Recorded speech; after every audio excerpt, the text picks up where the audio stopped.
Hello, Cherie Hanson here. Thank you so much for viewing my video. If you find it useful or helpful, I would really appreciate it if you would thumb it up and also share it with others.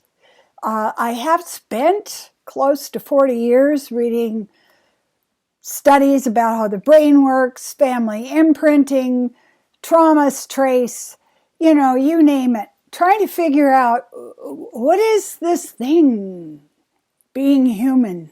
I'm doing that in my old lady's voice. What is this thing, being human? Anyway, today what I feel called on to talk to you about is Christmas expectation.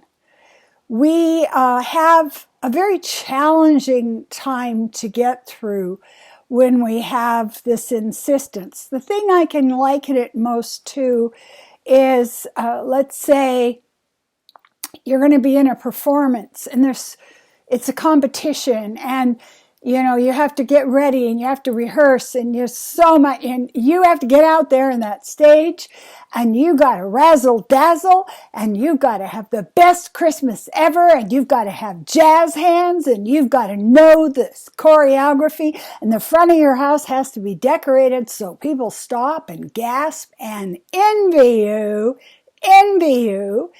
And you have to have pies, lots of pies and cakes and cookies. And why do you have to have that?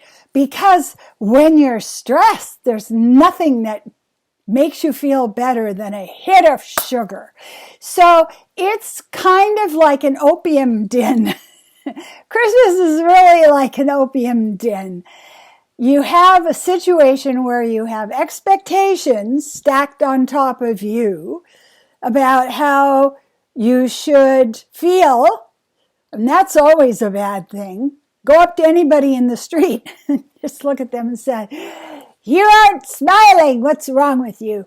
And you'll find out how that goes well, or not. And we have this sense that this is a window. This is a window. We have to have delight and joy and celebration and family and sugar and alcohol and things that make us fat and sleepy and put on weight, and let's get that visa out and run ourselves into debt. And then we hit the big wall, and that's the big wall, and you can hear it. It's like thunk. Hit the wall.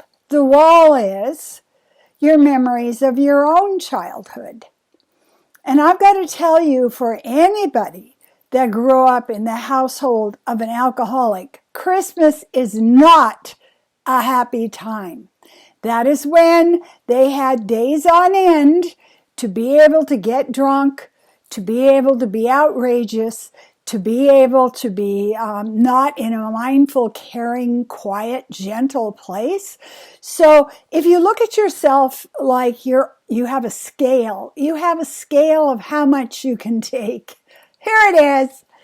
Let's just put a whole bunch of boulders on it. It'll be expectations. And then, of course, the neighbors are having more fun than you are. Look at them. They're over there doing that. Oh, my God. I'm just so awful.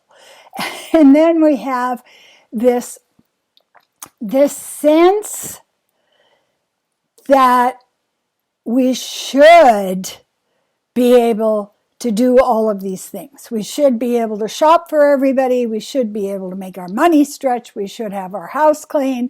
We should have a big smile. We should have adorable clothing, because, man, nothing says Christmas better than a bunch of red, lovely, and a brooch. Put a brooch on it. That's good.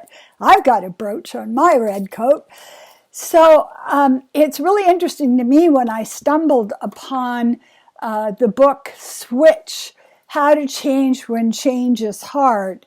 And it's written by the brothers Chip and Dan Heath. And I came across that about, I don't know, when it first came out, whenever that was. They talk about how we believe that all we need to do is get ourselves disciplined. And they have a metaphor I think is so beautiful. They talk about riding an elephant. Your habits are your elephant. The first thing you do in the morning, the second thing you do in the morning, the third thing you do in the morning, those are all deeply imprinted habits in your neurological map of how your brain works. And we have this idea that when we get under severe stress, what we need to do is we need to discipline ourselves more. Well, that doesn't work well. You can jerk on the elephant, you can dig your heels in, you can yell.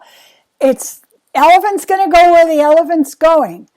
And so we come to Christmas with this weight on us. Some of us with these amazing experiences of past childhoods that are a nightmare, that are it's a place and a time of being unsafe, of being around people who are unpredictable, of sitting at a table while people are yelling, trying to choke down some big mass of sugar and egg and lard. And it's like that's coming up, and then you got the expectations coming down, and there you are. You're going like, ah.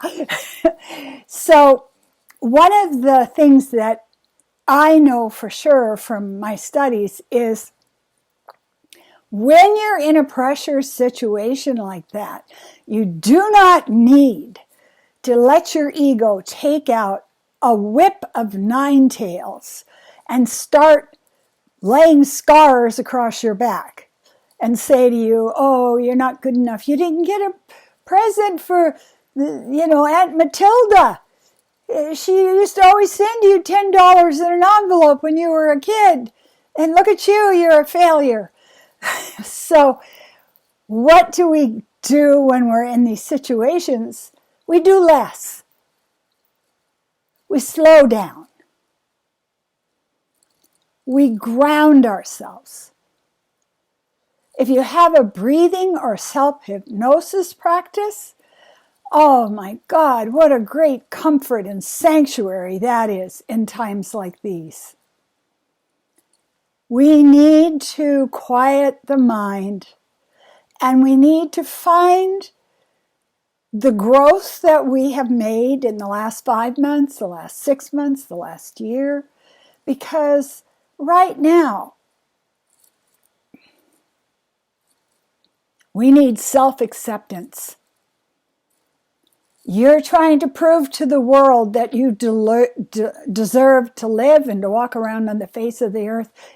Yeah, our culture tells us to do that, but it's not a tap dance. It's not jazz hands. It's not a performance. Being able to navigate high-pressure situations means building an elephant, the habit, that knows how to stay calm. So we need to approach one another in the Christmas season with the idea that everybody is frickin' stressed. Just start from that.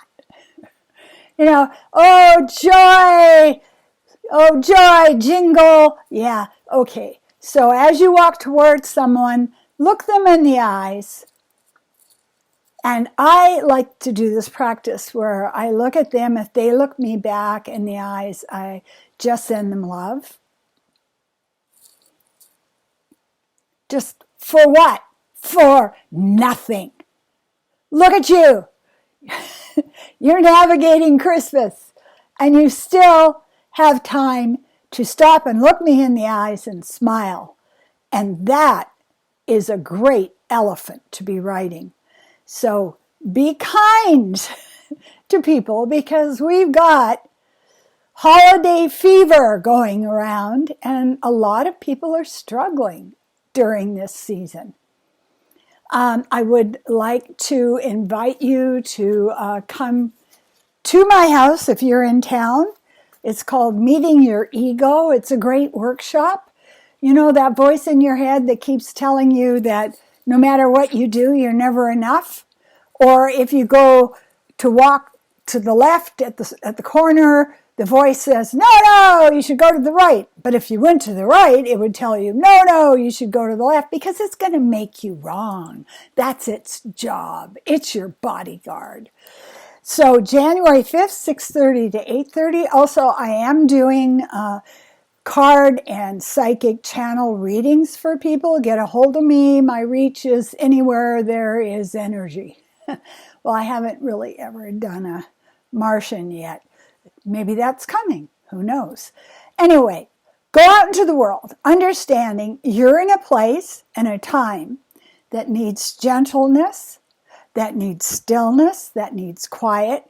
And you are also in a place and time where everyone else around you is struggling on some level. So keep that in mind. Thank you. And do subscribe to my YouTube channel. I would appreciate that.